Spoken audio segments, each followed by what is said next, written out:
Hello students, welcome back. पिछले video में आपने सीखा कि किसी भी मैट्रिक्स को इक्लॉन फॉर्म में कैसे चेंज करते हैं, यानी ट्रांसफॉर्म करते हैं, और कैसे रैंक ऑफ मैट्रिक्स को डिटरमाइन किया जाता है। आज अभी के टॉपिक में होगा कि किसी मैट्रिक्स को रो रिड्यूस मैट्रिक्स किसे कहते हैं। जैसे है कि डिफाइन रो रिड्यूस मैट्रिक्स। तो देखिए, रो रिड्यूस मैट्रिक्स का मतलब है कि अगर एक मैट्रिक्स ले ली जाए, यानी m cross n matrix A is called row reduced if the first non zero entry in each non zero row. दो बातें हैं, ध्यान दीजिएगा। First non zero entry in each non zero row, यानी जीरो रो की बात नहीं करनी है, हमें नॉन जीरो रो लेनी है और उसकी पहली नॉन जीरो एंट्री लेनी है। यहां शब्दों का बहुत ध्यान देना है। First non zero entry in each non zero row, zero row नहीं बात करेंगे, of A is equal to 1, यानी 1 होनी चाहिए। जैसे कि अभी एग्जाम्पल भी साथ साथ लेके चलते हैं हम, कि मान लीजिए कि कोई एक ए मैट्रिक्स आपके पास है, ठीक है, इस तरीके से। इसमें आपके पास है 1 0 0 और यहाँ पर आप ले लीजिए, मान लीजिए कि 0 1 0 0 0 0, इस तरीके से आ जाए। ठीक, तो इसमें जीरो रो की तो बात नहीं करनी है आपको, ठीक है, इसको नहीं देखना होगा, केवल नॉन जीरो रो लेंगे। तो the first non zero entry in each non zero row, यानी दो नॉन जीरो रो हैं और उनकी जो नॉन जीरो एंट्री है, जीरो एंट्री बात नहीं कर रहे हैं, नॉन जीरो एंट्री, तो इसकी नॉन जीरो एंट्री पहली 1 होनी चाहिए, कह रहे इज इक्वल टू 1। पहली नॉन जीरो तो ये भी 1 होना चाहिए। ठीक, ईच कॉलम, ध्यान देंगे इस बात पर। अब उस कॉलम की बात कर रहे हैं, each column of A which contains the leading non zero entry of some row has all its other entries zero, यानी वो रो जिसमें 1 है, नॉन जीरो एंट्री 1 ही है, उसके कॉलम वाले जितने एलिमेंट हों, यानी उस एलिमेंट के ऊपर के और उस एलिमेंट के नीचे के, जैसे ये इसके ऊपर तो है ही नहीं, नीचे सारे जीरो हैं, देखिए, है ना, या ये 1 है तो इसके ऊपर और उसके नीचे कॉलम के, यानी each column of A which contains, each column of A which contains the leading non zero entry of some row has all its other entries zero. Other का मतलब उस एलिमेंट के ऊपर के जितने एलिमेंट है कॉलम के और करस्पॉन्डिंग नीचे जितने हैं वो सब, यानी कुल मिलाकर अगर इसको हम एक फिगर से आपको बताना चाहें तो हम बता सकते हैं यहाँ पर ये चीज़ कि जैसे यहाँ पर देखिए ये 1 है, पहली एंट्री 1 हो तो जहाँ 1 हो उसके ऊपर के सारी एंट्री 0 हो, ठीक, और इसके नीचे जो है वो सब 0 होना चाहिए। ठीक, अच्छा, ये है कौन सी रो जिसकी हम बात कर रहे हैं? ये नॉन जीरो रो, यानी ईच कह सकते हैं कि ईच नॉन जीरो रो जिसमें 1 आ रहा है। 1 आना ही चाहिए, 1 नहीं आएगा तो फिर इनवैलिड हो जाएगा, क्योंकि कहा गया कि first non zero entry in each non zero row of A is equal to 1, तो 1 आना ही है। नहीं भी आएगा तो डिवाइड करके आप डेवलप करेंगे वहां पर, लेकिन जहां 1 होगा वहां ऊपर भी 0 और नीचे भी 0। 2-3 बार कह रहा हूं इस बात को कि आप सुने और समझें इस चीज को। जैसे कि कुछ एग्जाम्पल दिए हुए हैं, for example the following matrix are row reduced. ये रो रिड्यूस्ड है, क्यों? देखिए, पहली एंट्री नॉन जीरो 1 है ही, उसके नीचे दोनों एंट्री 0 हो रही है, ठीक है। अब यहाँ पर 1 है, ऊपर और नीचे देखिए 0 हो रहा है, नॉन जीरो, ये भी नॉन जीरो रो है, और नॉन जीरो रो की पहली एंट्री 1 है और 1 के ऊपर दोनों ही 0 बन रहे हैं आपके, राइट। तो ये रो रिड्यूस्ड मैट्रिक्स है। ठीक, ये वाली देखिए, इसकी पहली 0 नहीं है, 0, लेकिन जहाँ नॉन जीरो है वहाँ तो 1 है और उसके नीचे सब 0 हैं, यानी जहाँ 1 है जिस रो में, उस कॉलम के नीचे और उसमें ऊपर के एलिमेंट सब क्या होने चाहिए? 0। इसी तरह यहाँ 1 है, यहाँ पर नीचे भी 0 होने चाहिए। यहाँ अब यहाँ पर भी देखिए 1 है, थर्ड रो में सब 0 है, उससे कोरस्पॉन्डिंग कॉलम एलिमेंट्स, राइट। तो आई थिंक ये भी समझ में आ गया होगा। अब ये देखिए, जैसे ये 1 है तो इस 1 के यहाँ पर भी 2 0 हैं, यहाँ 1 है 0, तो ये तीनों के तीनों जो एग्जाम्पल दिए हैं रो रिड्यूस फॉर्म के हैं। अब देखते हैं जो नहीं है, example of matrices which are not row reduce. देखिए यहाँ तो 3 आ गया, तो पहली कंडीशन क्वालिफाई नहीं हो रही है, because the first leading non zero entry of the first row is not 1। पहले का आंसर है, ये नहीं बनेगा।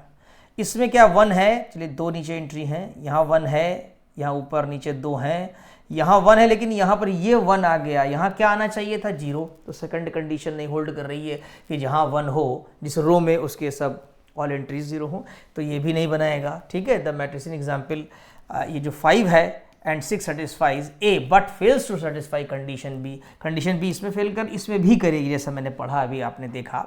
ठीक, देखिए 1 तो ठीक है, 2 0 आ रहे हैं, यहाँ 1 अबव बिलो हो गए। अब यहाँ 1 है तो ये -1 नहीं होना चाहिए था बल्कि 0 होना चाहिए था। अब आगे ये 0 है, इससे कोई हमारा कनेक्शन नहीं है कंसेप्ट से, ये कॉलम पूरी 0 हो रही है, होने दीजिए, इससे कोई मतलब नहीं है। कंसेप्ट में केवल 2 ही पॉइंट हैं कि जो नॉन जीरो रो हैं उनका पहला एलिमेंट 1 होना चाहिए, और वो भी नॉन जीरो एलिमेंट की बात कर रहे हैं। जैसे पहला एलिमेंट आपका होना चाहिए तो आप कहेंगे पहला एलिमेंट तो यहाँ 0 आ रहा है, हम पहला एलिमेंट नहीं कह रहे, पहला नॉन जीरो एलिमेंट जो रो का हो, नॉन जीरो रो का पहले सेलेक्ट करेंगे नॉन जीरो रो, फिर उसकी नॉन जीरो रो की जो नॉन जीरो एंट्री है वो 1 होनी चाहिए, और सेकंड में जहां 1 हो उस कॉलम के सारे एलिमेंट्स चाहे अबव हो चाहे बिलो सब 0 होने चाहिए। तो आई थिंक ये पूरा समझ में आ गया होगा। अब एक है डिफाइन रो रिड्यूस्ड एक्लॉन। देखिए वहां केवल शब्द था रो रिड्यूस्ड और यहां एक्लॉन भी आ गया है। तो एक्लॉन में क्या होता है, स्पेशलिटी आप जानते ही हैं कि जीरोज हमारे बढ़ते हुए क्रम में होने चाहिए, इंक्रीजिंग ऑर्डर में होना चाहिए। जैसे कि अभी पीछे एग्जांपल देखिए आप, अगर हम बात करें इसकी, यहाँ पर देखिए एक बार इसको, इस एग्जाम्पल को हम दिखाते हैं आपको। देखिए इसमें खास बात क्या है कि ये रो रिड्यूस तो है, ये वाली मैट्रिक्स सेकंड नंबर पे फोकस करिएगा, ये रो रिड्यूस तो है लेकिन नहीं है क्या एक्लॉन फॉर्म में। क्यों? यहाँ पर पहले 2 0 आ चुके हैं, फिर आपका कोई 0 नहीं है, फिर 1 है। हाँ ये हम कर सकते हैं, अगर हम ये वाली रो यहाँ पहुँचा दें, यानी हम R1 और R2 को पहले इंटरचेंज कर दें, मतलब वी कैन डू इट, हम इसे कर सकते हैं, ट्रांसफॉर्म कर सकते हैं। अगर हम ऐसा कर दें तो क्या होगा, ऐसा करने से ये होगा कि 1 0 0 0 0 1 0 1 0। एक और लगाइए ऑपरेशन, आप इस 1 को वहाँ पर ले जाइए A22 पर, तो R2 और R3 को अगर हम अप्लाई कर दें, ये इक्विवेलेंट का साइन होता है, तो यहाँ पर आएगा 1 0 0 0 1 0 0 0 1, राइट। अब ये ट्रांसफॉर्म होकर ये आ गई। अब देखिए पहली एंट्री 1 जो कि नॉन जीरो रो की होनी चाहिए, और इसके नीचे सब 0, फिर यहाँ पर भी 1, फिर ऊपर नीचे 0 सब, फिर यहाँ 1। ये तो रो रिड्यूस तो है, ये थी ही और रहेगी भी, ई रो ट्रांसफॉर्मेशन से कुछ चेंज नहीं होता है। लेकिन एक्लॉन भी है क्योंकि 1 0 फिर 2 0, तो this is called the row reduced echelon matrix. यही बात आगे आपको डिफिनेशन में बताई जाएगी। M cross n matrix A is called the row reduced echelon matrix if it is both reduced as row reduced as well as in echelon form. More explicitly, on M cross n matrix A is called the row reduced echelon matrix if the first non-zero entry in each row of A is equal to 1. ये row reduce का पहला point है, each column of A which contains the leading non-zero entry 1 of the sum row has all its other entries 0. ये दूसरा point है row reduce का, अभी देखा आपने।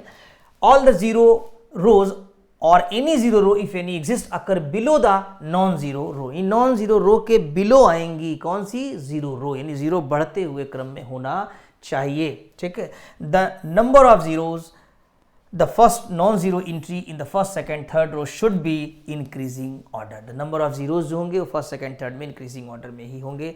The matrix is this, आप देख रहे हैं, are row reduced echelon form। ठीक, ये नहीं है, अभी इसी को तो मैंने समझाया पीछे, ये वाला एग्जाम्पल था, ध्यान दिया अगर आपने 0 0 1 था तो चेंज किया था।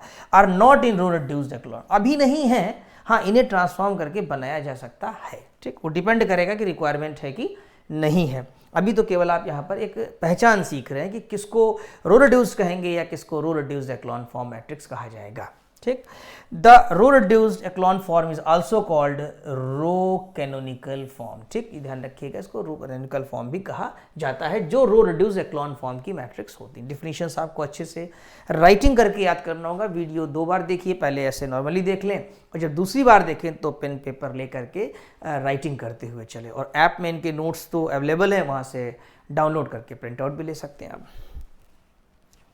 अब आते हैं हम लोग, एक एग्जाम्पल 3 है कि एक मैट्रिक्स आपको गिवन है, इसके 2 वर्क करना है, 2 वर्कआउट करना है। क्या, रिड्यूस ए टू एक्लॉन फॉर्म, यानी इसको एक्लॉन फॉर्म में ले जाना है जो अभी पढ़ा आपने, और reduce A to row canonical form. Row canonical form कौन सा होता है? Row reduced echelon form, right, that is to row reduced echelon form. Problem समझ में आ गई आपको? तो इसमें 2 वर्कआउट करना है हमें एक्लॉन फॉर्म में, बहुत सिंपल है, बताया था हमने। यहाँ 1 1 होना A11 पर 1 होना चाहिए जो कि अवेलेबल है। 2 ऑपरेशंस लगेंगे, R2 change by 2 R1, R3 change by 3 R1 लगा दीजिए, ठीक है। R3 change by R3 minus 3 R1, R2 change by R2 minus 2 R1, तो यहाँ 2 0 डेवलप हो गए, ठीक है।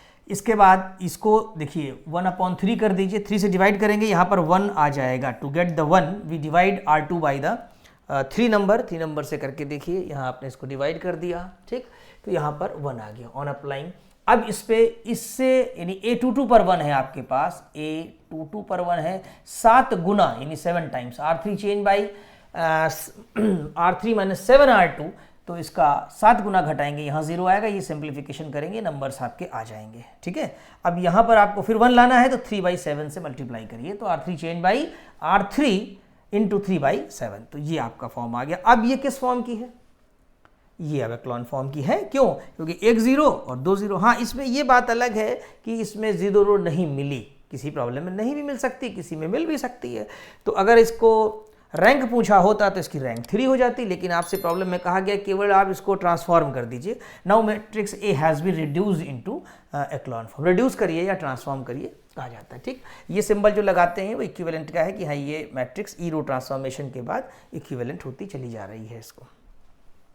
अब दूसरा पॉइंट है इसका कि इसको रो रिड्यूस करना है। In order to get row reduce form the echelon form as obtained in 1 we apply. अब देखिए जो अभी आपने ऑब्टेन किया उसमें 1 तो है, रो रिड्यूस की कंडीशन है कि जो नॉन जीरो रो है उनकी पहली नॉन जीरो एंट्री 1 होनी चाहिए। नॉन जीरो एंट्री, फिर कह रहे हैं, तो पहली नॉन जीरो एंट्री 1 है, ये नॉन जीरो रो है, पहली नॉन जीरो एंट्री 1 है, ठीक है। ये नॉन जीरो रो है, इसकी पहली नॉन जीरो एंट्री 1 है, ये भी ठीक है, 0 की बात नहीं कर रहे हैं हम यहाँ, ठीक है।